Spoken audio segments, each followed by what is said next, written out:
Business भी settled है, इसकी लाइफ अच्छी चल रही है, इसको अभिषेक कर दो। परमेश्वर ने कहा नो, रिजेक्टेड।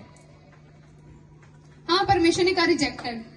फिर दूसरा बेटा आया शमूएल नबी के पास यिशै के द्वारा। यिशै ने कहा मेरा दूसरा बेटा भी है, अच्छा उसको देख लो, उसको देखो, ये भी अच्छा है, ये भी देखने में भी अच्छा है, कामकाज भी अच्छा चलता है, इसको अभिषेक से भर दो।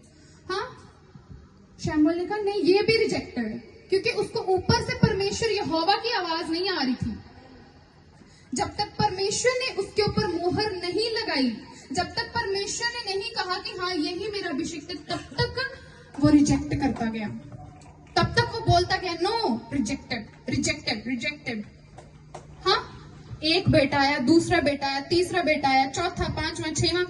फिर सोचा हाँ मेरा तो एक और बेटा है। जब शमूएल ने पूछा कि बस यही तेरे बच्चे हैं, खत्म, उसने बोला हाँ हाँ हाँ, एक आखिरी बेटा बचा है जो कि भेड़ों को चराता है, जंगल में घूमता रहता वो।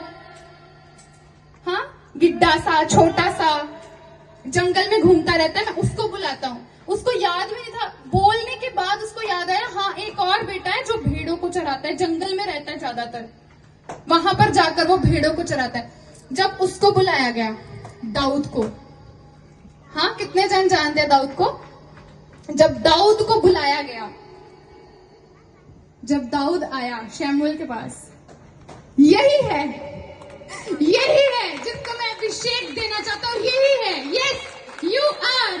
बोला गया अरे यही तो है परमेश्वर जिसको ढूंढ रहा था। इसके मन को खुदा ने देखा है, इसके हृदय को परमेश्वर ने देखा है, ये मन का दिल है, पवित्र है, साफ है, इसी को मैं चुनूंगा, इसी को मैं अभिषेक करूंगा। खुदावन ने बोला इसी को चुन, इसकी कुप्पी में, अपनी कुप्पी में तेल भर और इसको मसा कर यीशु मसीह के सामर्थी नाम में।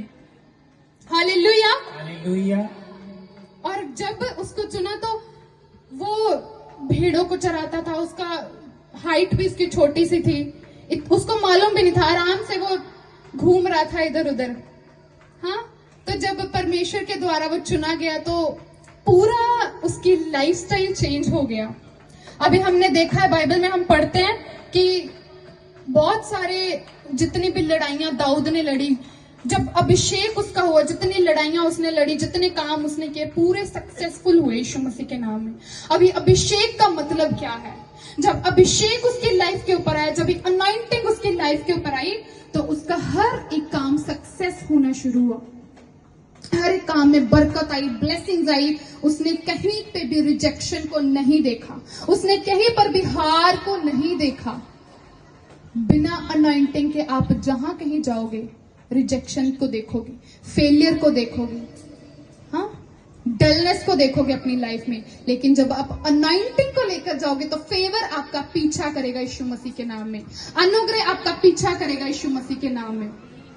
अभिषेक का मतलब क्या है मैं आपको बताती हूँ। अभिषेक का मतलब है कि समर्पण कर देना, संसार से अलग करके चुना हुआ व्यक्ति, दुनिया से अलग करके चुना गया व्यक्ति जो पूरी तरह से खुदा को डेडिकेट कर दिया गया है, पूरी तरह से परमेश्वर के लिए सौंप दिया गया है। अभिषेक का मतलब ये है कि दुनिया से खुद को अलग करके, दुनिया से खुद को हम तोड़कर अपने आप को परमेश्वर के साथ जोड़ देते हैं। Hallelujah, hallelujah. खुद को डिस्कनेक्ट कर देना वर्ल्डली चीजों से, संसार से, वर्ल्ड से, और किसके साथ एक मन हो जाना? परमेश्वर के साथ, यहोवा के साथ। अभिषेक का मतलब है अलगताई, अलगताई। Hallelujah, hallelujah. जब आप अभिषेक को पाकर आप आगे बढ़ते हैं तो अभिषेक आपके लिए ऐसे वेज को, ऐसे रास्तों को खोलता है कि आपकी लाइफ में जब सक्सेस आपका पीछा करना शुरू कर देती है तो आपके काम खुद ब खुद जो रुके हुए थे वो बनना शुरू हो जाते हैं यीशु मसीह के नाम में। जो आपके काम डिले में थे, रुके हुए थे, वो बनना शुरू हो जाते हैं यीशु मसीह के नाम में। Hallelujah, hallelujah. हम पढ़ेंगे वचन को आगे।